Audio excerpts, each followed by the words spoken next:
Unspoken Words is partnered with Inez Queen Water, a Black women-owned spring water brand whose purpose is to give you life and keep you healthy. For more information, visit them at www.inezqueenwater.com or online at Inez Queen Water. They say walk in your truth and not in your shadows. They also tell you you're too much, making you feel like a burden, but they always want you to speak up for what isn't spoken. Unspoken truth, hiding behind an unspoken poet, unspoken stories, never get told by unspoken words.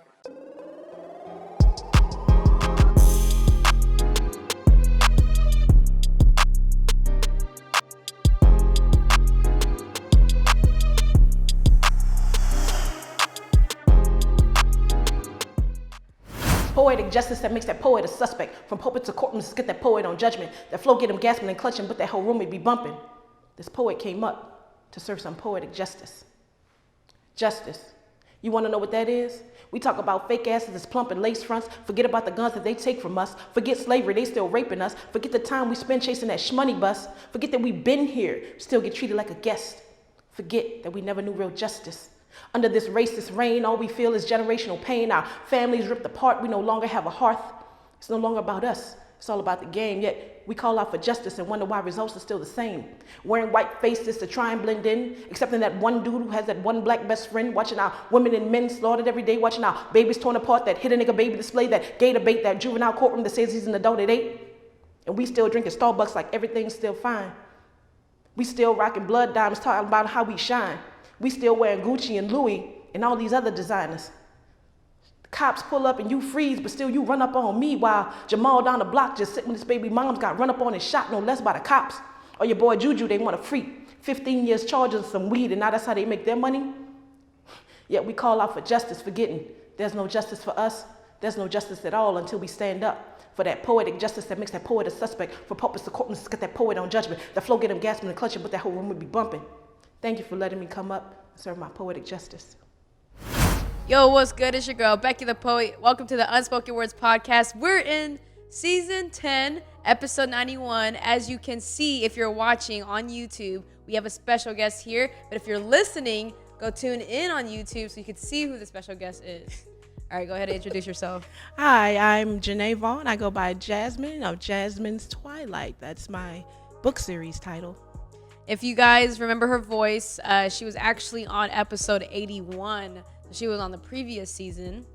This was in the beginning of the pandemic. So I do have a lot of updates, questions to ask you. But go ahead and give the audience a little bit about what you do and your social media handles. Okay, so I have quite a few social media handles. During the pandemic, I learned a lot of things. So I started photography, which is cool. I started a publishing house so I can publish my own series, which is Jasmine's Twilight series. That's another one. I'm Brown Goddess 1979. That's my personal account, so you can see me having fun there. And then I have Tribe Life Nation Productions. That's my tribe of 12 fabulous artists, including myself. And then we have, what is the other one? Jasmine's Twilight is a photography page. I'm an amateur, so if you follow me, don't be harsh on my pictures. I'm learning. We're all lovers here. Yeah. I am a lover of everything in life. Especially the new year is coming up, you guys. Yeah. So if you guys caught earlier, if you're watching, you caught Jasmine performing one of her poems. I will say you're a great performer. I would say I love how you are not a very robot performer. You move with your words. Yes. And I like that. Yeah. I will say I haven't seen you perform at events, so it's good to see you perform here for us. So tell us how long you've been doing poetry again for people who don't remember. Well, I've been writing poetry since, 3rd grade, but I've been performing and writing in the last 2 years. Mm-hmm. Seriously. I started in that Red Ink group with Rage Almighty, rest in peace. And that's where I started getting back into writing because I was trying to finish the book series that I started forever ago. And then, so I'm almost done. I'm working on 4 books in that. So yeah. Wow. Yeah. And they're all a series, right? It's a series. Yeah. Wow. So how far, give us an estimating date of when we will see.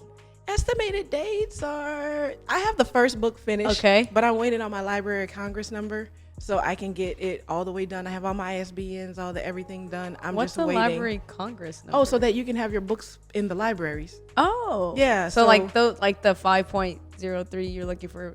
Is that what it is? No. It's just another ISBN. Oh. Like you have to have another ISBN, digits or whatever. Right. So that your book can be included in the Library of Congress. So when you go to libraries, they'll be able to have your books on hand and things like that. Wow. And you can do like virtual things at libraries or actual like meetings and book signings at libraries. That's a good tip for people who are authors or who are listening. Yeah. So last time we spoke in episode 81, we talked about how people were going live and doing virtual events. How do you think that has transitioned to now? Because I would say like maybe like 4 months later. Mm-hmm. What do you think it's looking like now? I mean, the people who started those live events are now leaders. Like they're leaders in things online and offline. Right. So I think it was really good for them to step up and into that.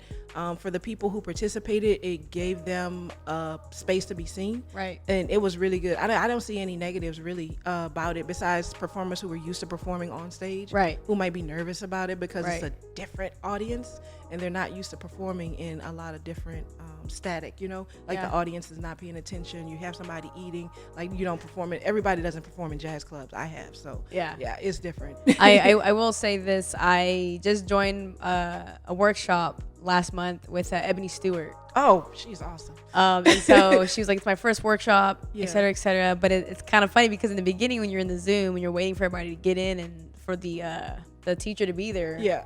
I was eating and I was doing things. I was like, oh wait, I forgot I'm on Zoom. Yeah. And like I'm on my phone, so you can't really see how many people are watching. I was like, oh my god, probably like 30 people are watching. Just eat this dumpling.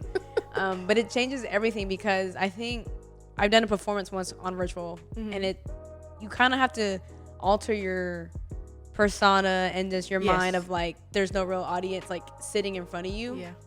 Yeah. And then you also have to like teach yourself how to like look in the camera lens so you can like really talk to these listeners and stuff, which is something I have a hard time doing, especially on cell phones.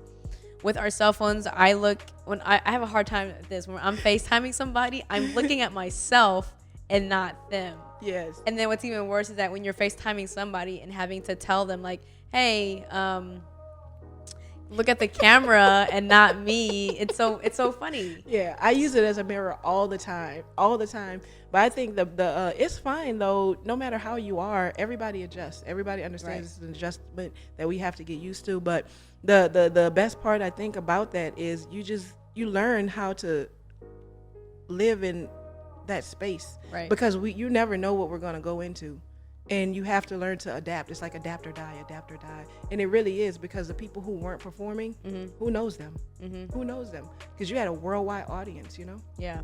I will say, even in the workshop, she had somebody from the UK. Right. And then people were chiming in on what cities they're from and where they're from. It was so amazing because I know I can't see these people, but I can be together with them like during a workshop or I was telling people like I'm taking advantage of these times because a lot of performers that you think you could never ever work with, try reaching out because a lot of gigs that they did have has not happened right now, Yeah. And I will say I've watched like a couple of poets who have traveled to colleges to still perform and do like small performances. I will say it's a lot different for them because they were outside, so they have to worry about sound and if they actually hear you, and they didn't really have a lot of people, and it just makes me think about open mics and everything from here on out. Yeah. I know you've been to a couple of events. Yes. You sent some videos to me. So how are people right now going to open mics, and how are they, I guess, staying safe? How are they creating the atmosphere? Are we still intimate? Well, we are kind of intimate, but we're more spaced out. So some of the venues I've gone to, they've taken measures like Spoken Easy. They have the pull up and park. So you have your masks on, you're outside, you're in the open space. There are people you're around, and people you don't know you stay away from, really. It's pretty much how it is. In the closed spaces, it's the same thing. You have the table set apart. I mean, it's still an intimate gathering because you still know the people there, Right. Yeah. I will say I have yet to step out into open mic. Like I just saw Dallas Black Canvas just started back up, which was really amazing because I didn't know if they're gonna be open back up, because so many people attend their events. I was like, how are they going to be able to handle the capacity of it? They got a new venue, so I'm really happy for that. Monrovia Lounge was really dope. I performed there. Yeah, I did a new poem, and I was just like, this is amazing. It was so beautiful. Just with the band, the songs, the music, the energy. You just kind of just felt like it was normal. Yeah, it felt normal. And they had people standing around, like, it was like standing room only that was packed out. It was packed out, So I do have a question. I know that you are doing this poetry, you're writing your book, you know, during these pandemic times. Did you find another hobby or passion, another source of income to help you during these times? Because we have a lot of times now, a lot of time on our hands. So, well, I don't really have a lot of time on my hands. I still have a full-time job. Right. I started working with Black Native Productions and Chief Rebel. I started learning music. I started producing beats and songs and tracks. And I also started Jasmine's Twilight Treats and Eats. That's my other page. So tell us about how you're managing all this now. I mean, it's pretty easy because everything intermingles. When we have venues and events, when we go to venues and we have events, I basically just sell everything. I'm getting my merch together, and I do cupcakes. I was in a concert at Fouché's. I was the only poet, but I was received pretty well. So I thought that was pretty dope, you know? How is that when you're the only poet at an event? You know how sometimes people are like, all right, they have rap artists, they have this and that, and you're like a poet. But sometimes our poems don't match the vibe of my poems match the vibe really well there. That night? Yeah. I play to the crowd. Like, you always have to play to the crowd anyway. Sometimes if I'm going to an open mic, I play for myself because I want to practice and get things out there and see how the crowd feels about it. But when I'm going to a venue to perform and I'm being paid, I'm going to play to the crowd to make sure that they receive it and that I'm there. And I have some pieces that are kind of like lyrical performances. Okay. So I did those. Oh, that's nice. Yeah. How do you price yourself as a poet? I'm expensive. You just got to know your worth. Like, seriously, And I don't mind like selling tickets for things. Like, a lot of poets are like, oh, I don't want to sell the tickets. That's a promoter's job. I don't care. Like, I don't care. It's money in my pocket either way. Yeah. So whatever they're getting, whatever I'm getting, I don't worry about anybody else's pocket besides my own. That's really good because I know even a lot of poets right now, I'm not saying like a lot of venues or whatnot, but when people host events, you know, sometimes they don't always have the budget to pay their performers, right? Yeah. So to accommodate to that, they say you could sell tickets. And when you sell this much, you can just give this much to this venue, and then you just keep whatever. You know, I think you can bargain with that. I think as creatives, like, I'm not saying you can get it how you can, but like eventually you just build up to it. Right. And I will say, sometimes there's opportunities in a room where somebody will be like, somebody's important and you don't even know, and they're like, yo, like your set was dope. I want you to have you at my next set, and then I'll pay you so and so. You know. Exactly. And I will say, listening to this book, I was listening to Ali Wong, Dear Girls. She wrote a book on how she's a comedian and how like she goes to open mics to practice. And then she didn't get paid for a lot of stuff, you know. But eventually, like, you know, you never know if you're gonna be in the room with Eddie Murphy and like that part. You know what I'm saying? Like, you just gotta show out. Just exactly. Do what you gotta do. But I will say, like, watching you and hearing like all you do, like, it's amazing. You know. Oh, I'm amazing. You are amazing. Thank you. You're amazing. Well, thank you. Yeah. I will say, what do you have tips for poets who are right now trying to hone into what they're doing and also change direction of how they're doing things because of what's going on now? Well, I would just say have an open mind about whatever it is that you're doing. Like, don't be so confined to tradition or things like that, and just also keep balance, because social media can be overwhelming. Especially now with lives. I can go on right now and lives are literally all day long. Yeah, that is true. But yeah, so you got to have a balance, time yourself, make a schedule, and make sure you stick with that. Get some sort of some sort of regularity in your life, you know. And then just make sure that you have time to be creative. You set time to write, you set time to perform, you set time to practice, and set time to socialize. Yeah. So December 5th, you mentioned you have an event. Yes. Let us hear about it. So I will be performing. I'm a featured artist for Hymns and Hookahs. It's Real Spill Entertainment. Justin I Do Me, he's now Real Spill D3 on Instagram. But yeah, he puts together a lot of events across the nation. Like he was in Maryland, he's in Colorado, he's in Florida, he's here, Mississippi. Like they go everywhere. Right. Yeah, but here he's got one here at Allure Jazz and Cigar Lounge, and I'll be there December 5th. It's on. Are you also selling your treats too? I will be selling my treats and performing. And performing. That's what I do. Nice. Got to put it all together. Well, I'm happy to see growth in that, and I'm happy to know that you got an event coming up in December, walking into the new year. Mm-hmm. So walking into the new year, go ahead and give 3 things that you're going to go ahead and speak right now that's going to happen in 2021. In 2021, I will be establishing my publishing company. In 2021, I will have my books already out there, and they will be great sellers. And what else? 2021, I'll have a lot more money. I love it. Yeah. I love it. So we're gonna look back into this episode, and you're gonna be like, "Damn, I did all 3 things that I was talking about." Seriously, like manifestation. And now you have people to hold you accountable now. Absolutely, no. Like I've literally, like, since I decided to do poetry seriously, everything that I manifested without any holdback on my part, it's come to fruition. All of the blessings have come to me. I feel like if you do things right, your karmic energy, it'll cycle back however you are. So I do have one question before we go. How do you think concerts will be coming back? Because you know how we're barely bringing open mics in. Yeah. Like, how do you think American Airlines is going to bring back their concerts? I honestly don't think it's a problem. It'll be like more along the lines of people just not want to go out. But as far as throwing the events, I don't think that it'll be a problem because a lot of people already have things set up. Like I work in a restaurant and we have to have things set up 6 feet apart. Like the government set up all these mandates. Right. I don't think it'll be a problem. It's just people, man, getting out of their head about stuff. Because I'm hoping to have concerts back again, and also bigger showcases, right? Which brings people in, brings in my listeners together with the guests and the performers and the poets. Yeah. So it's amazing that there's positive energy with that. Yeah, I think a lot of online events are great too. Like my sister, when I had my concert, she was like, I would pay for a stream of your concert. I would pay for it. Like, I don't think people are investing in that part of it enough.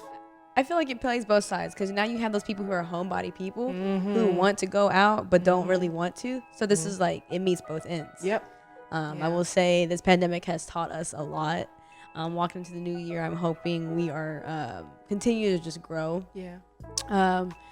I do want to end this on a positive note. So give us a quote or a joke so you can have the listeners laugh or be reminded of or anything. All I got is like jokes about people with big heads. Yo, so she called me that I have a big head. She said I'm smaller in person because apparently on camera it puts 20 pounds on my head. But she looks great. She's glowing and she's little in the head. Like it's so proportionate to her body. Like who knew? All right, y'all. We're done talking about my big head. Give your social media one last time. My social media is Brown Goddess 1979. Jasmine's Twilight. Jasmine's Twilight Treats the Needs and Jasmine Twilight Series and Tribe Life Nation Productions.